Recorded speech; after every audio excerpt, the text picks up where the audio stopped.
आप सभी को नमस्कार। आज की इस वीडियो में हम लोग पार्ट 2 देखने वाले हैं इतिहास का, जो 8वीं क्लास का है। तो आप सब शुरू से लेकर अंत तक बने रहिएगा। आज हम लोग देखेंगे कंपनी का फैलता शासन। इससे पहले हम लोगों ने क्या देखा था कि बंगाल पर कैसे अंग्रेजी कंपनी ने कब्जा किया। 1757 में पलासी की लड़ाई और 1764 में बक्सर के युद्ध के बाद कंपनी का शासन बहुत ज्यादा शक्तिशाली हो गया और अब उनका शासन फैलने लगा। कैसे, तो हम जानेंगे कि सहायक संधि का जन्मदाता लॉर्ड वेलेस्ली को कहा जाता है। ठीक है, और सहायक संधि मानने वाला पहला स्टेट था उस समय का हैदराबाद। पहला रजवाड़ा कौन था? हैदराबाद था।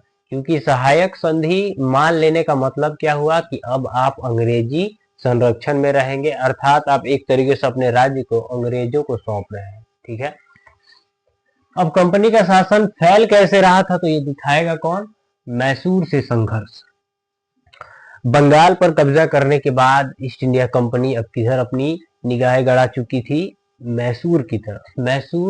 मैसूर की स्थापना मैसूर में एक बहुत ही पावरफुल लीडर जो मैसूर साम्राज्य के माने जाते थे, जिनका नाम क्या था? हैदर अली। और हैदर अली का शासनकाल 1761 से लेकर 1782 तक रहा।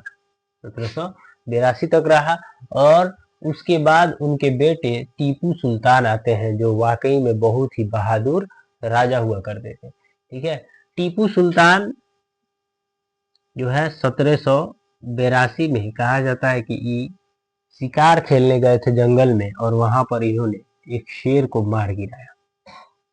ठीक है, इसलिए इन्हें शेर ए मैसूर भी कहा जाता है। शेर ए मैसूर भी कहा जाता है। ठीक है, तो पहली बात कि शुरू में ईस्ट इंडिया कंपनी अब बंगाल पर तो कब्जा कर चुकी है, अब वो किधर कब्जा करने आई है? मैसूर पर। और इस पूरे चैप्टर में व्यापार से साम्राज्य, यानी कि पूरे चैप्टर में हम क्या जानेंगे? कैसे ईस्ट इंडिया कंपनी हमारे पूरे भारत को गुलाम बनाएगी, पूरे क्षेत्रों को कैसे गुलाम बनाएगी। तो अब किसकी बारी है? मैसूर की बारी है। तो मैसूर में हैदर अली के मरने के बाद मैसूर का शासक कौन बने थे? टीपू सुल्तान 1782 में। और उनके बारे में एक कहानी क्या है कि उन्होंने 1782 में एक शेर को भी मार गिराया था, इसीलिए उन्हें शेर ए मैसूर की उपाधि दी गई थी। ठीक है, आगे बढ़ते हम लोग। मैसूर जो स्टेट था उस समय, फ्रांसीसी व्यापारियों से काफी घनिष्ठ संबंध था। किसका? तो टीपू सुल्तान का, मैसूर का। क्यों? क्योंकि फ्रांसीसी व्यापारी और वो दोनों मिलकर साझा व्यापार करते थे और काफी पहले ही फ्रांसीसी लोग इनको अपनी तरफ कर लिए थे।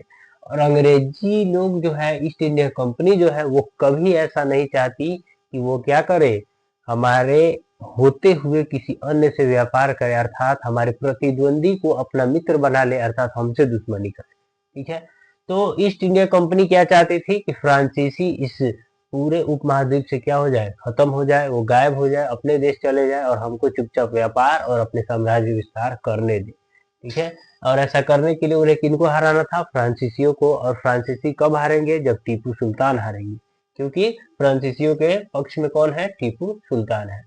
ठीक है, इससे पहले एक वर्ड है रेजिडेंट। जहां भी सहायक संधि लागू होती थी वहां पर अंग्रेजों का एक ऑफिसर क्या हो जाता था? एस्टेब्लिश कर दिया जाता था वहां पर, जिसको क्या बोला जाता है? रेजिडेंट। स्कॉटलैंड के एक बहुत ही बड़े अर्थशास्त्री इतिहासकार हैं जेम्स मिल। ये अपनी पुस्तक में लिखते हैं कि रेजिडेंट का अर्थ होता है कि वैसा आदमी जो एक तरीके का राजा हो, अर्थात जब अब आप अंग्रेजों की सहायक संधि मान ले रहे हैं तो अंग्रेज आपके यहाँ क्या भेजेंगे? एक रेजिडेंट। आप सिर्फ नाम के राजा हो जाएंगे, सारे काम किसके द्वारा, किसके कहने पर होंगे? उस रेजिडेंट के कहने पर। तो एक तरीके से वो राजा ही हुआ।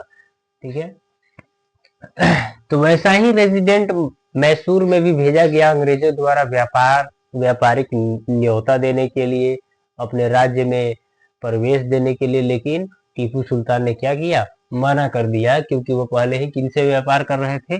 फ्रांसीसियों से कर रहे थे। ठीक है, इसके बाद वह चंदन की जो लकड़ी है उसकी तस्करी या फिर बहुत सारी चीजें हैं जो अंग्रेजी लोग व्यापार करते थे उस पर रोक लगा दिए। कौन? मैसूर के शासक टीपू सुल्तान। अब अंग्रेज सोचे कि जब तक टीपू सुल्तान रहेगा तब तक हमको व्यापार में दिक्कत होगा, तो क्यों ना टीपू सुल्तान को ही खत्म कर दिया जाए। टीपू सुल्तान को खत्म करने के लिए क्या होता है, 1799 में श्रीरंगपट्टनम का युद्ध।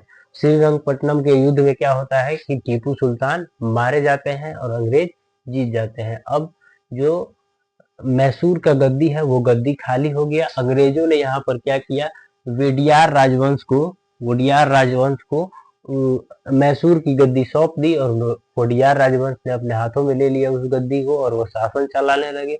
लेकिन कुछ देर बाद क्या करता है, इसके साथ ही अंग्रेजों ने वहां भी सहायक संधि थोप दी, अर्थात वहां भी क्या हो गया, रेजिडेंट की नियुक्ति हो गई। रेजिडेंट की नियुक्ति हो गई, अर्थात एक तरीके से मैसूर भी अब किसके कब्जे में आ गया, ईस्ट इंडिया कंपनी के कब्जे में आ गया। और अब हम लोग आगे देखेंगे मराठाओं से कैसे युद्ध होगा और मराठा किस प्रकार अंग्रेजों से हारेंगे। हम लोग देखेंगे मराठाओं से संघर्ष। मराठाओं से संघर्ष कब शुरुआत होती है, 18वीं शताब्दी में। अंग्रेज लोग सोचते हैं कि मराठाओं की ताकत को हम लोग क्या करें, खत्म कर दे। उसके लिए क्या होता है, युद्ध का प्लानिंग होता है। लेकिन उससे पहले क्या होता है, 1761 में पानीपत का तृतीय युद्ध। पानीपत का तृतीय युद्ध, इस युद्ध में क्या होता है, मराठा लोग बुरी तरीके से पराजित हो जाते हैं और पराजित होने के बाद मराठा शक्ति कमजोर हो जाती है। और मराठाओं का जो सपना था पूरे भारत में क्या करना, दिल्ली सल्तनत पर राज करना, एक तरीके से पूरे भारत पर उनका शासन होना, वो सपना क्या हो जाता है, चूर चूर हो जाता है। इसके बाद मराठा कमजोर होने पर क्या होते हैं, 4 राजवंशों में बट गए, सिंधिया, होलकर, गायकवाड़ और भोसले। लेकिन इन सब का एक प्रधान होता है जिसका नाम क्या था, पेशवा था। ठीक है, पेशवा के नेतृत्व में ये लोग काम करते थे। इसके बाद क्या होता है, कंपनी पूरा जोर लगाती है मराठाओं को पराजित करने के लिए, जिसके लिए वो क्या करती है, 1782 में एक तरीके से मराठाओं से युद्ध करती है। इस युद्ध को बोला जाता है प्रथम आंग्ल मराठा युद्ध। और इस युद्ध में कौन जीतते हैं, मराठा जीत गए। मराठा जीत गए और मराठाओं से उनको संधि करनी पड़ी, अंग्रेजों को सालबाई की संधि। सालबाई की संधि, और इसमें कुछ अंग्रेजी कंपनी को कुछ मराठाओं की बातों को मानना पड़ा, उनकी शर्तों को मानना पड़ा। उसके बाद क्या होता है, 1803 से लेकर 1805 के बीच इसमें होता है द्वितीय आंग्ल मराठा युद्ध। इस युद्ध में काफी ज्यादा क्षति दोनों तरफ पहुंचती है, लेकिन फिर भी मराठा अपने आप को बचाने में कामयाब होते हैं। इसके अलावा अंतिम युद्ध 1817 से 1819 के बीच में होती है, जिसे तृतीय आंग्ल मराठा युद्ध कहा जाता है। इस युद्ध में क्या होता है, इस युद्ध में अंग्रेज जीत गए।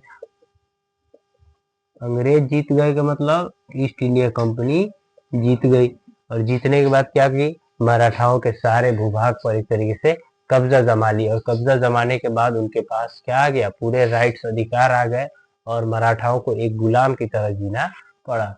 उसके बाद उन्होंने, अंग्रेजों ने क्या किया, कर्नाटक की तरफ अपनी नजरें मोड़ी। अब कहा कि बंगाल जीतिए लिए हैं ना, मैसूर को जीतिए लिए ना, मराठाओं को जीतिए लिए, तो छोटा सा कर्नाटक क्या है, हैदराबाद को अपने साथ संधि में लाइए लिए, अवध पहले ही से हार चुका है, कुशासन का आरोप लगा दिया है सब। दिल्ली को वैसे ही अभी थोड़ा देर के लिए, दिल्ली तो अभी कब्जे में नहीं आया है, ठीक है, अगली बार ये लग रहा है सिखों की है। तो बड़े से भूभाग पर ईस्ट इंडिया कंपनी अभी तक कब्जा कर चुकी है।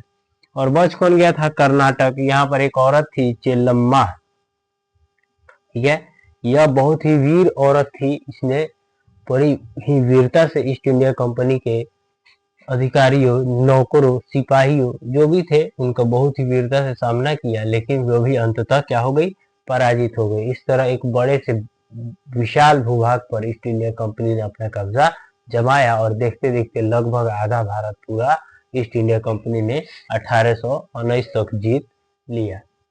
तो आज की वीडियो में इतना ही रहने देते हैं, धन्यवाद।